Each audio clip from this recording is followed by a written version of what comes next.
Bom, vamos lá. Então, como Newton chega a essa lei? Como ele chega nessa conclusão? Como Newton chega a essa lei? Cara, ele se baseia em umas ideias bem legais, certo? Umas ideias bem legais e bem fáceis da gente pensar, certo? Primeiro camarada que eu vou utilizar aqui é o senhor Aristóteles, certo? Fala, cara, o Aristóteles, o maluco filósofo, tem a ver com isso daqui? Aham, certo? Ele imaginou a seguinte situação, certo? O cara pensava pra caramba. Então ele imaginou uma chamada superfície irregular.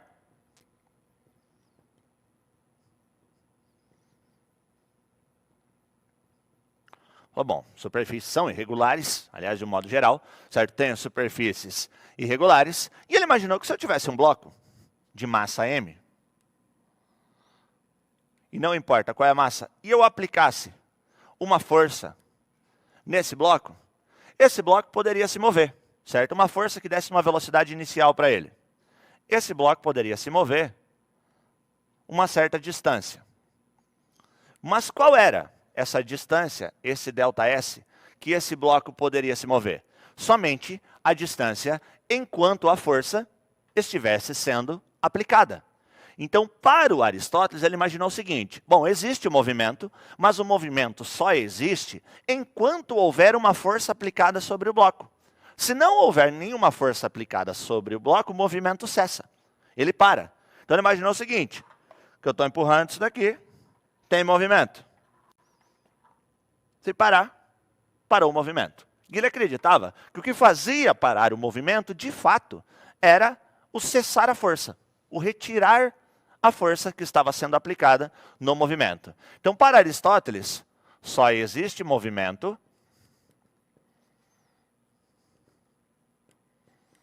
enquanto houver força aplicada.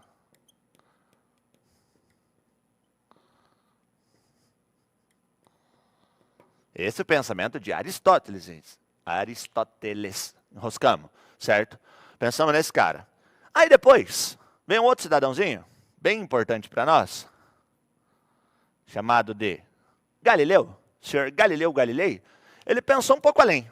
Ele falou, cara, e se eu polir essa superfície, certo? Se eu for polir essa minha superfície aqui até a perfeição. Então Galileu pensa em polir a superfície até a perfeição. Então ele quer polir a superfície, não deixar ela mais irregular, certo? Quer deixar ela lisinha. Polir a superfície até a perfeição. Então agora eu não teria mais irregularidades, certo? Eu teria somente uma superfície lisa. Ele percebeu o seguinte, bom, se eu aplicar uma força aqui, num bloco de massa m, e der uma velocidade inicial para ele, uma força aplicada nele, ele vai se mover mais. Vamos melhorar essa nossa reta aqui, que ele deu uma angulada. Aqui, certo? Se eu polir isso daqui, ele vai se mover um pouco mais. Então, o meu m vem até aqui, ó. Meu bloquinho de massa m, ele tem um ΔS um pouco maior. Ele falou, cara, se eu polir isso daqui, ele vai dar uma variação do espaço um pouquinho maior. Agora, se eu polir a superfície até a perfeição, ou seja, retirar todas as irregularidades dessa superfície, ele imaginou o seguinte, então se eu polir isso daqui até a perfeição, o movimento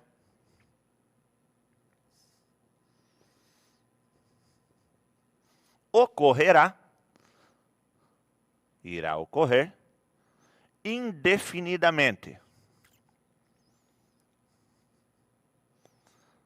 Então ele imaginou, bom, se eu polir isso daqui, esse negócio não vai parar nunca mais. Eu vou dar uma força, vou dar uma velocidade inicial nesse meu bloquinho de massa m, como a superfície é perfeitamente lisa, esse negócio não para mais, certo? Essa é a ideia, esse negócio não vai parar mais. Então o que o Galileu percebe? Então, Galileu, ele percebe que o que para o movimento não é a força que deixa de existir. Não é a força que eu paro de aplicar nele. O que faz com que o movimento cesse, com que ele pare, é uma relação do bloco com a superfície. Então Galileu pensou nisso, falou, não, não é a força, certo? Porque se eu for polir, se eu for retirar isso daqui e der um peteleco inicial, ele vai embora, ele vai se mover. É a mesma coisa, você jogar uma bola de boliche num calçamento, aí irregular, ou você jogar na pista de boliche, você vai ver que ela se move um pouquinho mais, certo? Superfície polida, o movimento segue, mesmo sem você estar com a mão empurrando ela. Você não precisa estar com a mão empurrando a bola até lá no pino, você não se joga junto. Você dá um impulso, você dá uma força nessa bola, ela sai com uma certa velocidade inicial e o movimento segue. A ideia é essa. Então Galileu percebe que o que faz com que o movimento pare é a força do bloco com a superfície. Então Galileu percebe que o que, né? Que o que faz o movimento parar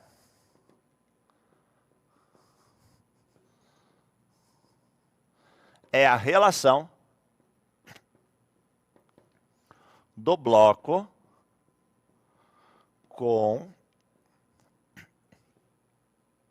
a superfície. Então ele percebe isso daqui, certo? Então ele vê que o bloco exerce uma certa força sobre a superfície. Por quê? Porque ele tem massa. Então se ele tem uma certa massa, ele vai aplicar uma certa força sobre essa superfície.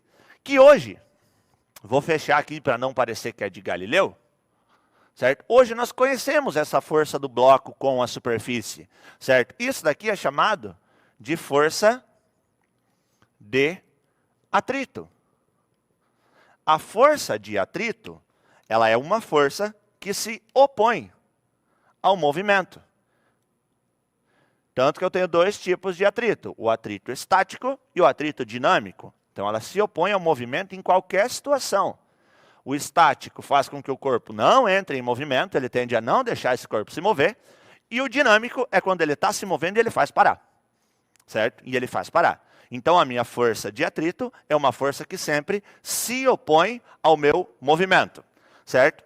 E Galileu também percebe que é preciso uma força para alterar o movimento. Galileu também olha para isso daqui e fala, cara, eu tenho que aplicar uma certa força para o movimento alterar. E aí o Newton olhou para tudo isso daqui e falou, vamos dar uma analisada com carinho no que esse povo está pensando. No que o Aristóteles falou, no que o Galileu falou, e eu vou organizar. E ele de fato organizou e chegou na nossa primeira lei de Newton, que era o nosso quadrinho anterior, do princípio da inércia, para a gente poder analisar esse movimento. Tranquilo, gente? Então é em cima das ideias de Aristóteles e de Galileu que o Sir Isaac Newton consegue olhar para esse movimento e falar, cara, vou criar uma lei. Vai lá, estou de boa, hoje estou fazendo nada não caiu nenhuma maçã, vou criar uma lei. Vou criar o princípio da inércia e vamos se virar com isso daqui. Tudo bem, gente? Vamos pegar mais um exemplo disso daqui, o nosso exemplo 2 da noite. Vamos subir ele na tela aí e vamos dar um conferes. Tem informações de que está lá. Vamos lá. Nosso exemplo 2, do Enem também, certo? Não fala as coisas de graça para você aqui, não.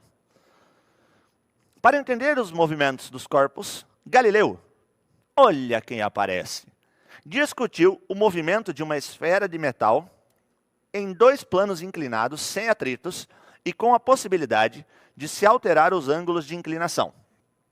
Então ele pode mudar os ângulos de inclinação, conforme mostra a figura. Na descrição do experimento, quando a esfera de metal é abandonada para descer um plano inclinado, de um determinado nível, ela sempre atinge, no plano ascendente, ou seja, no plano de subida, no máximo um nível igual àquele que foi abandonada. Então tem um esqueminha para a gente analisar e diz, se o ângulo de inclinação do plano de subida for reduzido a zero, ele quer saber o que acontece com essa esfera. Cara, vamos desenhar isso aqui, vamos tirar o Aristóteles e vamos deixar a ideia só do Galileu para a gente, que vai dar para a gente resolver isso daqui de boa. Então vamos lá. Inicialmente, então eu tenho a minha superfície, aí eu tenho um plano inclinado, com um ângulo θ qualquer, e aqui eu tenho um outro plano inclinado, com outro ângulo, e ele diz que ele vai lançar essa bola, vai soltar essa esfera daqui. E pelo enunciado, ele diz que essa esfera, ela atinge no máximo a mesma altitude de onde ela partiu.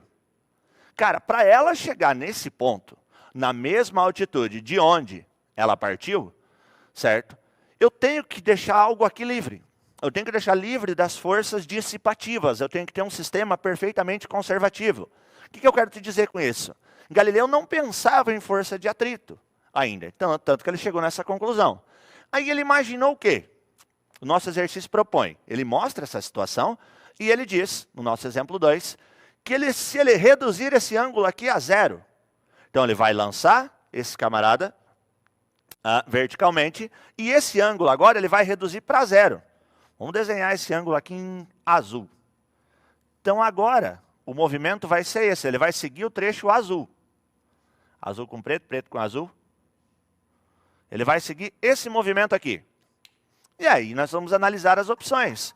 O que vai acontecer, pensando no que Galileu imaginava, se eu soltar essa bola daqui, uma bola de metal com uma certa velocidade, pensando numa superfície perfeitamente lisa, certo? Perfeitamente lisa, o que vai acontecer? Bom, imaginando numa superfície perfeitamente lisa, o movimento ocorre indefinidamente, certo? Então é isso que eu tenho que analisar, que o meu movimento aqui vai ocorrer indefinidamente.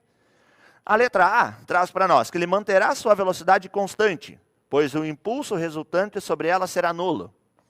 Certo? Se o impulso for nulo, nesse caso, minha velocidade não pode permanecer constante. Certo? É sinal que eu não tive impulso nenhum.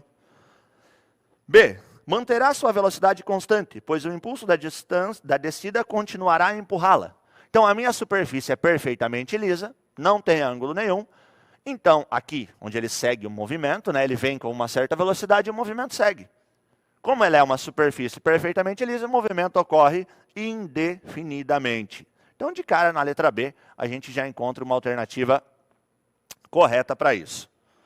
Tranquilo, gente?